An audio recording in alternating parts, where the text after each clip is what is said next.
թեմաների հետ կապված կլսենք ձեր տեսակետը եւ մինչեւ եթերի անցնելը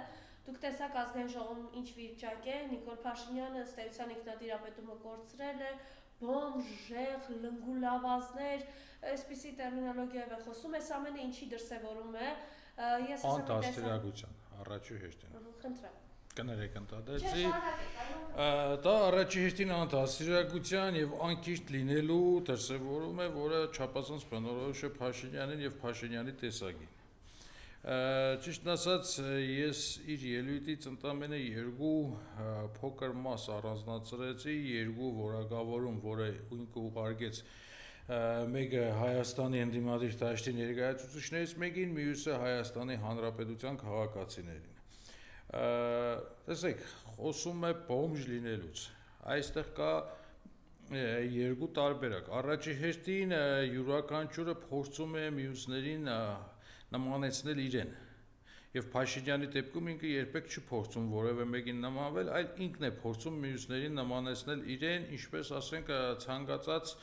գող ավազակ մյուսներին անվանում է գող ավազակ, կամ ինչպես ցանկացած մարմնավաճառ մյուսների մեջ ուզում է տեսնել այդ նույն հատկանիշները, այդ մասնագիտական հմտությունները։ Եվ հետևաբար շատ նորմալ է, որ Փաշինյանը նման բառապաշարով փորձում է մյուսներին անվանակերկել, որովհետև սա իր համար շատ նորմալ է, ինքը տարիներ շարունակ եղել է նմանատիպ կարգավիճակների մեջ։ Կամ գուցե ինքն էլ է ուզում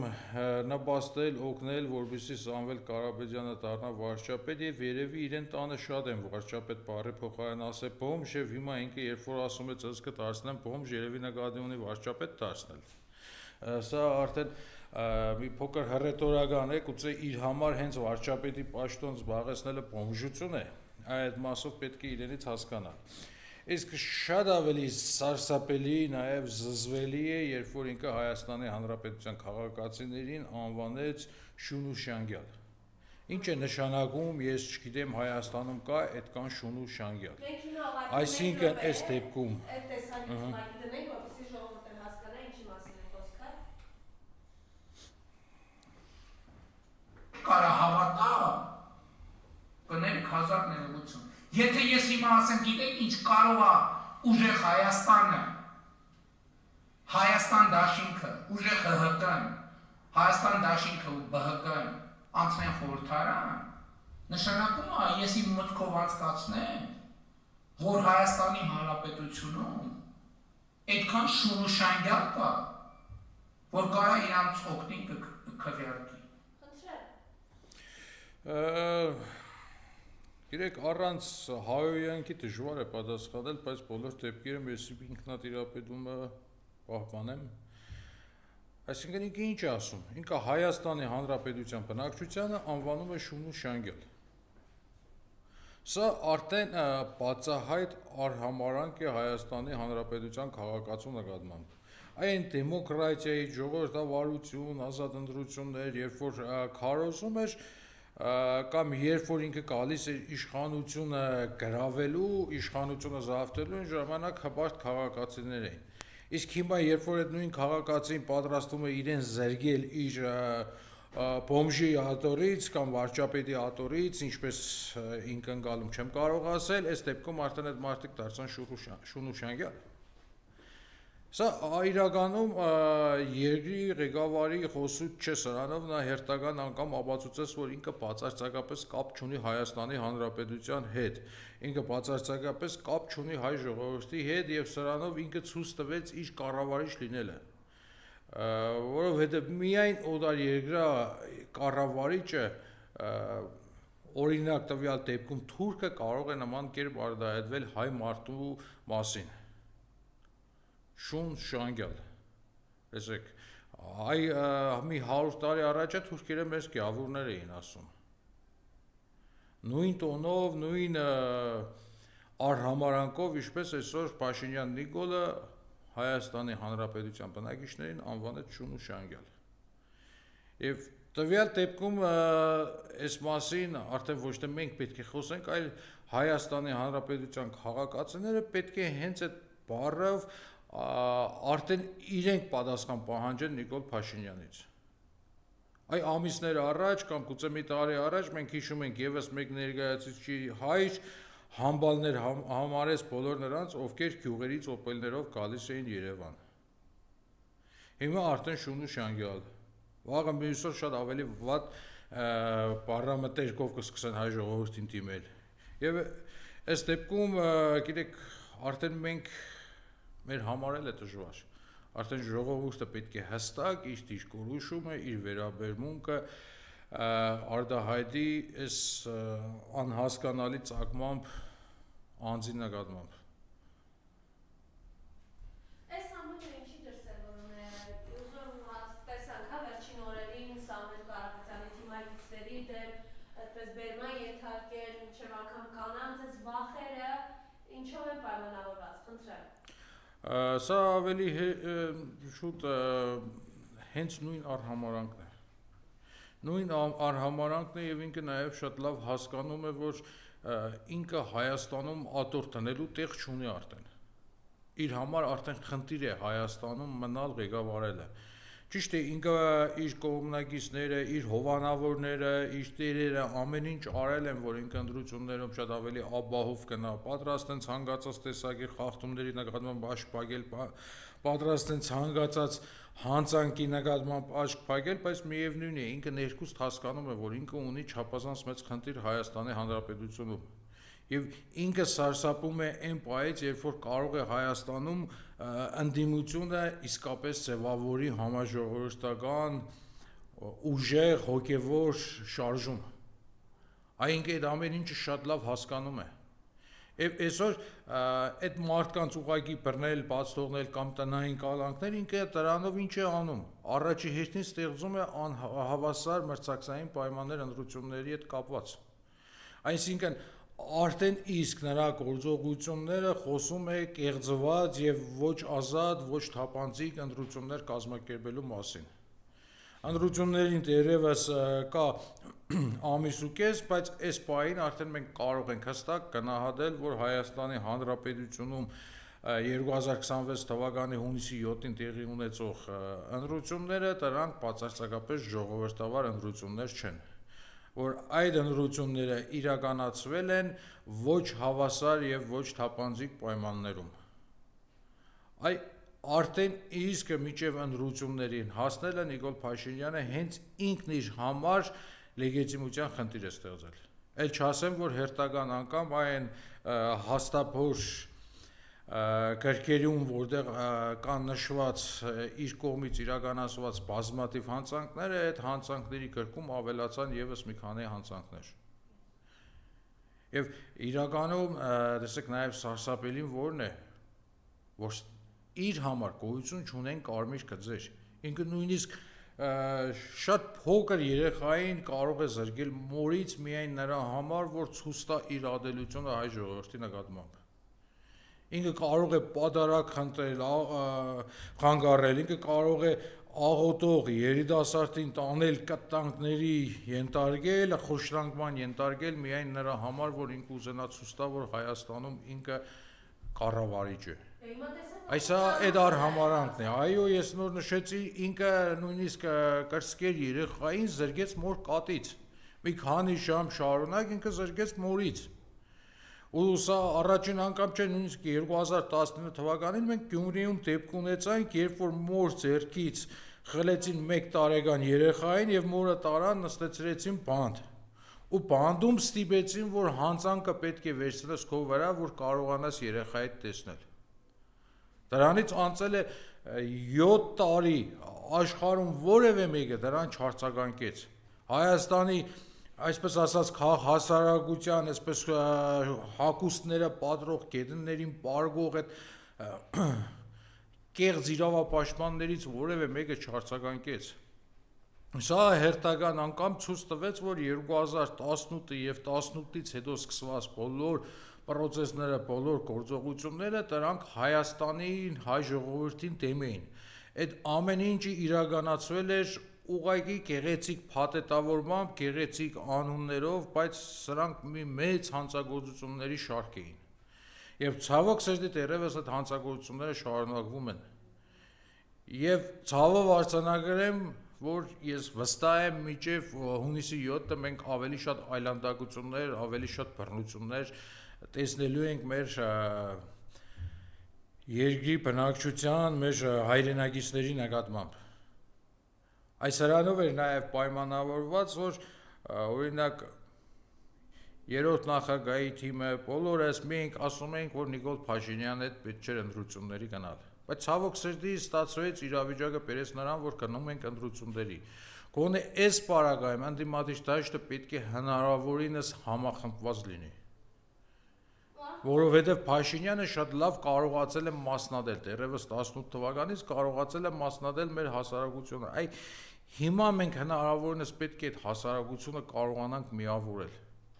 Երեք ազգային ժողովում էլ տեսանք իր վիճակը, տենց ինչպես պարլամենտարն է որակել ջրի կանալը, այս ամենը ինչը որ պայմանավորված ու թալանից խոսենք իրենց թալանը խայտարակ ցուցանիշները ու ոնց է փորձում մի հատ ընդդիմադիրների վրա մունատվես պարքեվավճար ձեզ են տվել դեստը, խնդրեմ։ Գիտեք, այդ մասով շատ լավ կլիներ, որ ոչ թե ես պատասխանեի, այլ այն մարդիկ պատասխանեին, ովքեր 5 տարի ազգային ժողովում գործել են։ Ես պատասխան ստացել, Այո, այս դեպքում ուղղակի մի քիչ այդ պարգևավճարներին չեմ ուզում անդրադառնալ, իսկ ինչ վերաբերվում է թալանին, մենք թալանված Հայաստանում ունեինք 42,000 քառակուսի կիլոմետր հայրենիք։ Մենք թալանված Հայաստանում ունեինք մի քանի միլիարդ դոլարի զենք։ Այդ նույն թալանված հայրենիքում մեր բանակը շատ ամուր էր, մեր սահմանները անառիկ էին։ Իսկ չթալանված Նիկոլի Հայաստանում չկա Արցախ։ Տեսեք, լավ էլ այդ խոշոր գաղափարներից չխոսենք։ Մեր տանից իմ աշխատանքի վայրը ընդամենը 15 րոպեվա ճանապարհ է կամ կիլոմետրաժով ասենք 5 կիլոմետր։ Յուրաքանչյուր օր աշխատանքի գնալ գալուց ես ուղեղից հնցում եմ ստանում այդ փոսերի մեջ։ Ես նոր հյուսիս-հարավ մայրուղիով գալիս էի Երևան, ես տեսնում էի ինչպես դա, այսպես բլբլեցնում եմ, որ վաղը Փաշինյան Նիկոլը Տարանովդի անցնի, բայց նույն աշտարակի հատվածում բազմաթիվ փոսեր կային, որը վաղը ինքը չի կարողանալու շրջանցել։ Այ իր ձևավորած, այսպես ասած, նոր Հայաստանը դա գոյություն չունեցող ուտոպիա է դա, փուչիկ է։ Եվ առհասարակ ինքը չի ցկտել ինչ-որ բան փոխել։ Ինչպես այոտ նկատեցիք, ինչպես հանրության ճնշող էձամասնություն է նկատել, վերջին 8 տարիներին իրենք թալան են իրականացրել։ Նույնիսկ երկրի ներսումը իրենք չի բավականացրել, իրենք Արցախ են ծախել։ Իրենք Հայաստանի Հանրապետության սուվերեն տարածքներ են ծախել։ Տավուշում, Գեղարքունիքում, Վայոց ձորում ու միջև այսօր այդ process-ները շարունակվում են, այսինքն այնքան իրանք այդ թալանով չբավարարվեցին, այնքան երկրի ներքին ռեսուրսը իրենց չբավարարեց, որ իրենք ամբողջ Արցախ վաճառեցին։ Ու հիմա թալանից են խոսում։ 8 տարի իշխանություն եք, եթե թալանող մեկը կար, բռնեիք, մենք է տեսնեինք։ Միտեղ մի հատ գարաժի հող եք չգիտեմ, խնդիր գտնում, հետ վերադարձնում, աղմկում եք, որ տեսեք, այ պետությանը վերականգնեցինք, չգիտեմ, 900 քանի հազար դրամի վնաս։ Բա վերականգնեք պետությանը տված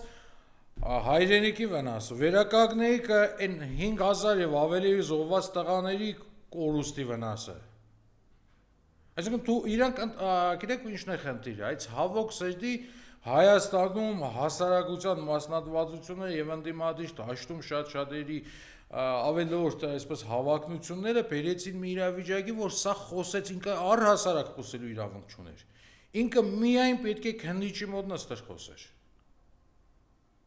Ու շատ ցավալի է, որ 5 տարի է դեռևս տվյալ անձը շարունակում է Հայաստանի ամենաբարձր ամբիոններից խոսել, գոռալ, վիրավորել ու դեռևս իրեն հանդուրժում են։ Մինչդեռ ինքը վաղուց արդեն օրինական ուժի մեջ մտած շատ երկար դատավճիռ պետք է ունենար։ Այս է մեր խնդիրը։ Եվ այս է, որ ես ուզում եմ հերթական անգամ խնդրել Հայաստանում բոլորին, սկսած են ամենաբարձր պաշտոն ունեցողից վերջացրած են չգիտեմ, գործազուրկ քաղաքացուց, որ հարգելիներս հերթական անգամ մենք հասել ենք մի այնպիսի իրավիճակի, երբ ընտրություն պետք է կատարենք։ ու ոչ մի դեպքում չընտրեք Նիկոլ Փաշինյանին։ Ընդհակառակը փորձեք յուրաքանչյուրը ձեր կողմից ամեն ինչ անել, որ մենք կրկին կարողանանք դառնալ միասնական։ Որովհետև միայն այդ միասնականության արդյունքում մենք կկարողանանք հաղթել 80 եւ ավելի միլիոն թուրքերին։ Իսկ Նիկոլ Փաշինյանը այդ 80 եւ ավելի միլիոն թուրքերի մեջ է մտնում։ Սա հերթական ցեղասպանությունն է, որը ժամանակակից գործիքակազմով է իրականացվում։ Եթե 20-րդ դարի սկզբում 10 սարերով, սվիններով, չգիտեմ, հրացաններով էր իրականացվում, այսօր դա իրականացվում է թեկուզ տեղեկատվական պատերազմով, թեկուզ մեզ մեկս մյուսից հետ խնդիր ստեղծելով։ Եվ վերջին 5 տարում, ցավոք սերդի, մենք շատ իրավիճակներ եւ շատ պատեհ առիթներ կորցրել ենք այս ամեն ինչից ազատվելու համար։ Հիմա նորից մեզ տրված է մի հնարավորություն, որը չգիտենք դրանից հետո նորից երբևիցե կունենանք, թե չենք ունենա։ Հետևաբար կլինի փողոցում, կլինի ընդրատեղամասում, քվեատուպի առաջ, թե որտեղ մենք պարտավոր ենք յուրաքանչյուրս կատարել մեկ ընտրություն, մեկ գործ, ազատվել Նիկոլ Փաշինյանից։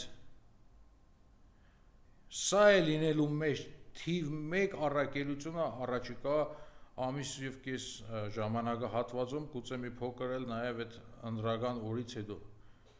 Դիվանագիտական ֆորումի էր մասնակցում Ալեն Սիմոնյանը Թուրքիայում եւ ինչ է ասում էր, հիշում եք ինքը ինչպեսի դերքորոշում ուներ մեր ռազմագերիների վերաբերյալ եւ այնտեղ ընտրություններից 1 ամիս առաջ ասում է 19 ռազմագերիներ պետք է վերամիավորվեն իրենց ընտանիքների հետ, ազատ արձակվեն, ինչպես նաեւ անհետ կորած եւ մյուս անձանց ճակատագրերը պետք է պարզվեն։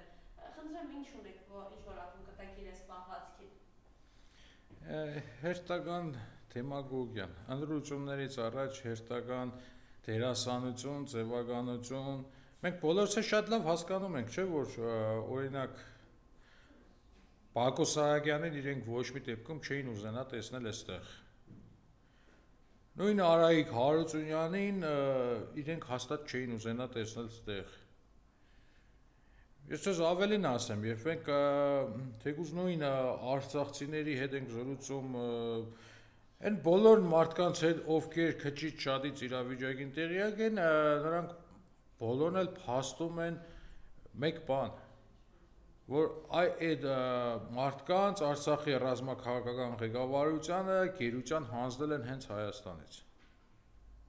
Այս սա Հայաստանում ամենտեղ խոսվում է։